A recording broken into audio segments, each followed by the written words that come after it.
Hi, I'm Amy Laho, and I'm going to walk you through a project I did on increasing independent help me responses across academic tasks in one participant with autism spectrum disorder using functional communication training, also known as FCT.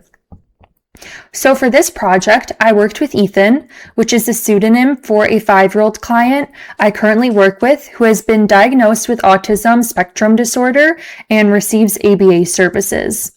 While working with him, I noticed that when tasks got hard, he usually wouldn't ask for help. Instead, he would disengage. For example, he would put his pencil down, turn away from the worksheet, or stop responding to the task. So I wanted to see if I could teach him a more functional way to respond in those moments, specifically by asking for help. This is something that's also actually really supported in previous research.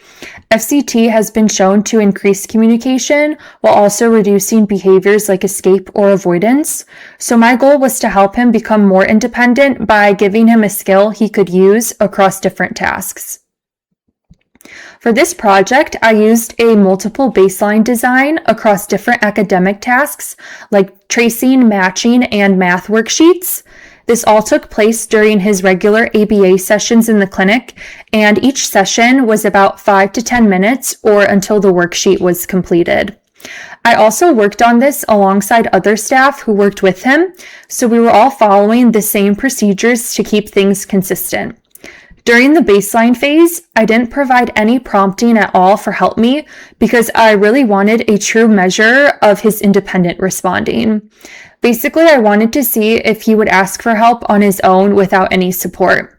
If he stopped working, we would wait briefly and then provide help, but we didn't prompt the response. Then during the intervention phase, I introduced FCT using a most to least prompting approach. So at first I gave more support by using a verbal prompt and then all the way to gestural prompts to help him say help me. And then over time, I started fading those prompts as he got more comfortable with the skill. Towards the end of the intervention, there was little to no prompting coming from me or the other staff because he had picked up the skill and was independently asking for help on his own. So looking at the results, there was a clear increase in independent help me responses once the intervention started.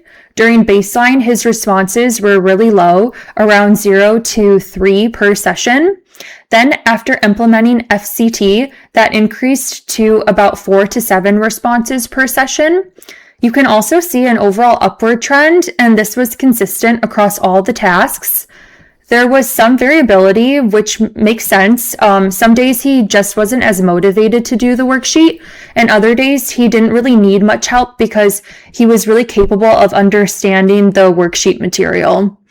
But overall, the data shows that the intervention was effective. So overall, I found that functional communication training was effective in increasing his independent help seeking and reducing task avoidance.